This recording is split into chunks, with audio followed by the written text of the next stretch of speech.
सरकार इस मामले को कहीं ना कहीं अनदेखा कर रही है, क्योंकि जहां भी हम जा रहे हैं कोई बोलता है ये हमारा मुद्दा नहीं है, कोई बोलता है कि ये आप एसएससी ऑफिस जाइए। ये महिलाओं को भी यहाँ दिल्ली पुलिस प्रताड़ित कर रही है, लड़कियों को भी उठाकर, महिलाओं को भी उठाकर जेल में अंदर बंद कर दिया गया था। तो क्या लेडीज पुलिस ने किया या फिर जेंट्स पुलिस ने गाड़ी में भरी, सबको और लेके चले गई। की भर्ती थी वो सब चीज में फिट है, सिर्फ वो क्या मांग रहे हैं, वर्दी, अधिकार। तो आस पड़ोस वाले भी क्वेश्चन करते हैं कि लड़की कहाँ गई। कई लोग के दिमाग में चलता है लड़की किसी के साथ भाग गई, या मुझे तो लगता है कि ये देश में मृत्यु मिल सकती है लेकिन एक नौकरी मिलना बहुत मुश्किल है।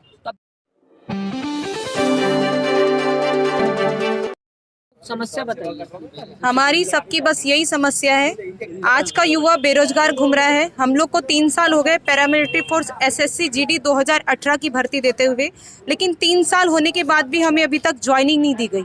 और हम लोग सभी आज अदर स्टेटों से आए हैं, सभी इंडिया के लोग हैं और अलग अलग प्रदेशों से यहाँ पर आए हैं। कोई गुजरात से है, कोई मध्य प्रदेश से है, कोई बंगाल से है, कोई उड़ीसा से है और सभी युवा बेरोजगार है। तो बस सरकार से यही मांग है कि 3 साल हो गए हमारी भर्ती को चलते हुए, भर्ती प्रक्रिया अभी तक खत्म नहीं हुई, हमें ज्वाइनिंग लेटर नहीं दिया जा रहा है, हमें फाइनल मेरिट लिस्ट से बाहर कर दिया गया कुछ कंप्यूटर की गलती बताकर।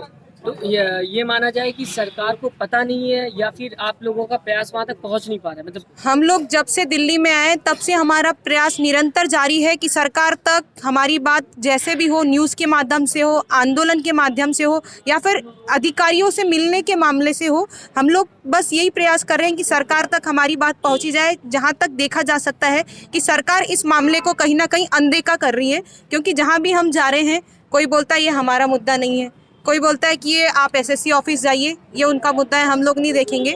मैं खुद अपने जो प्रदेश के सांसद हैं, हमारे संसद महोदय हैं, उनसे भी बात की, उन्होंने भी बोला है कि आप लोग अपना मेमोरेंडम दे दीजिए। अभी 7-8 तारीख को संसदीय जो प्रक्रिया चलने वाली है उसमें वो बात उठाएंगे संसदीय सत्र में, लेकिन कोई साफ साफ ये नहीं बोलने तैयार है कि हम लोग आपका साथ देंगे, आपकी ज्वाइनिंग करवाएंगे, आपको आपका हक दिलाएंगे। क्या किसी को कहते हैं ना, सबका साथ सबका विश्वास, जीत नहीं पाए थे वो मोदी। जहाँ तक मोदी जी की बात है, सबका साथ सबका विकास कहाँ है भाई? सबका साथ तो है लेकिन किसी का विकास है? युवा बेरोजगार घूम रहा है रोड पर, बेरोजगार के चलते आज किसी के पास खाने के लिए पैसा नहीं है। यहाँ दिल्ली में आए, किसी का बैग चोरी हो गया, किसी का पर्स चोरी हो गया, जूता चोरी हो गया, कौन है जिम्मेदार इसका? सबका साथ सबका विकास ऐसे ही होगा? क्या महिलाएं आगे गई? क्योंकि हमेशा ये बीजेपी कहती है कि बेटी बचाओ बेटी पढ़ाओ, तो क्या महिलाओं ने कोशिश की? मैं जानना चाहूंगा। बिल्कुल बिल्कुल, महिलाएं भी, हमारे जितने भी भाई लोग हैं सबके साथ कंधे से कंधा मिलाकर चली है। हमारे साथ में जो है लड़कियां, कई लड़कियां बाहर से आई है, महाराष्ट्र से भी आई है जो लीड कर रहे हैं। लेकिन बोलना चाहिए कि महिलाओं को भी यहाँ दिल्ली पुलिस प्रताड़ित कर रही है।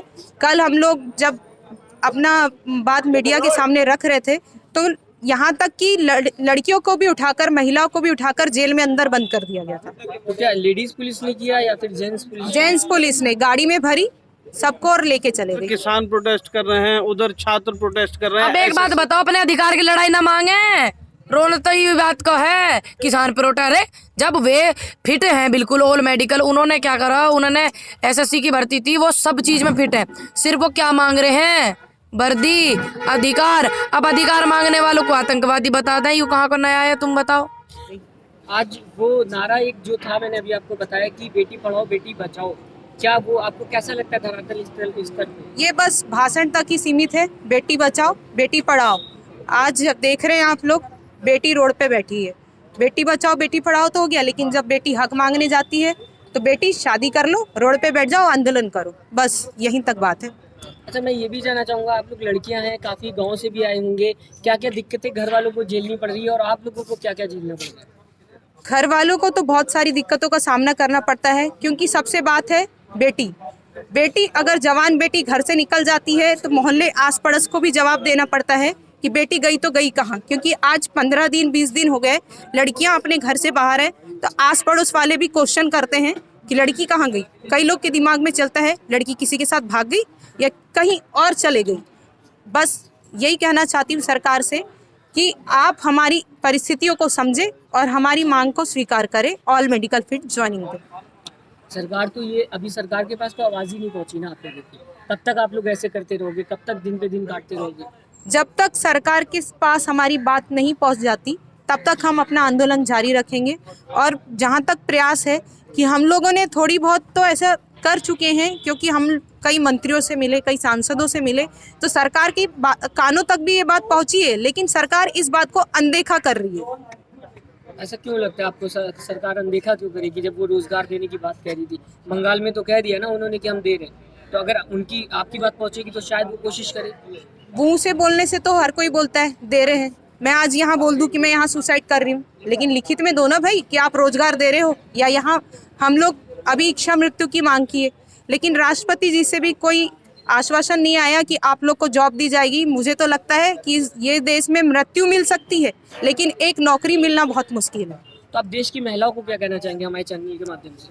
महिलाओं को बस यही कहना चाहूँगी कि अभी 8 मार्च को अंतर्राष्ट्रीय महिला दिवस मनाया जाता है, तो उसमें उन्हीं महिलाओं को दिखाया जाता है जो सबला है। यहाँ अबला नारियाँ किसी को दिखाई नहीं देती। स्टेज में वही महिला पहुँचती है जिसकी आर्थिक स्थिति अच्छी होती है, जो अपने परिवार से स्वयं सक्षम होती है, जो खुद अच्छी घर से होती है। बस वो बोलते हैं ना, जो दिखता है वो बिकता है। बस दिखावे की दुनिया है, क्योंकि सबला नारी हर किसी को दिखाई देती है, लेकिन अबला नारी किसी को दिखाई नहीं देती। मोदी जी, आप देश के प्रधानमंत्री है और हम आज की युवा पीढ़ी है।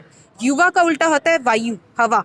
अगर ये हवा सही दिशा में बहे तो देश उन्नति कर सकता है, लेकिन अगर इसका गलत प्रवाह हो गया तो देश विनाश भी कर सकता है। युवा शक्ति को रोजगार दिया जाए। अभी आप बोल रहे हैं पेट्रोल के दाम बढ़ गए, डीजल के दाम बढ़ गए, इसके दाम बढ़ गए, महंगाई हो गई, सब हो गया, लेकिन अगर महंगा हुआ है तो आप रोजगार दीजिए युवाओं को। वो खुद कमाएगा, खुद खाएगा, खुद खरीदेगा। कि अभी बात है हमारी SSC GD 2018 पैरामिलिट्री फोर्स की भर्ती हो रही है। जब हम लोग मेडिकल फिट है, फिजिकल फिट है, लिखित एग्जाम पास है, तो हमको क्यों नहीं भर्ती दी जा रही है? जब नित्यानंद राय जी ने बोल दिए हैं कि 1,11,000 पद खाली है, जब हम मेडिकल फिट लोग 54,000 बचे हुए हैं, आधों को वैकेंसी दे दी गई, आधों को बाहर कर दिया गया, तो ये क्या हुआ? 50-50 का टारगेट था क्या कि आधे बच्चे अंदर आधे बच्चे बाहर? जब हमसे कम नंबर वालों को मेरिट लिस्ट में शामिल किया गया है, तो हम ज़्यादा नंबर, अच्छे नंबर लाने के बाद क्यों मेरिट से बाहर? मैं कहना चाहती हूँ कि आज देश की बेटी बहुत लाचार हो चुकी है। सरकार की गलत नीतियों के कारण उसे बेरोजगार छोड़ा जा रहा है, क्योंकि हमारे बीच में कुछ शादीशुदा लोग भी है। शादी करने के बाद जब परिवार को चलाना होता है, तो परिवार की स्थिति, अगर वो यहाँ आंदोलन करने भी आई है तो उसको अपने घर में सास को समझाना पड़ेगा। माँ बाप का तो खैर वो मान ही जाते हैं, लेकिन सास ससुर को समझाकर इस आंदोलन में आने के लिए बहुत हिम्मत चाहिए होती है। तो बस सरकार से यही कहना है कि हम ऑल मेडिकल फिट को ज्वाइनिंग दी जाए, क्योंकि 15 दिन हो गए, 20 दिन हो गए, सभी लोग घर से बाहर हैं, किसी को खाने मिल रहा है, किसी को सोने मिल रहा है। तो हाँ, कल रात ही में हमारे बीच की एक लड़की बीमार पड़ गई थी कि उसकी इतनी हालत ख़राब हो गई कि उसको तुरंत रात में डॉक्टर के पास ले जाना पड़ा था।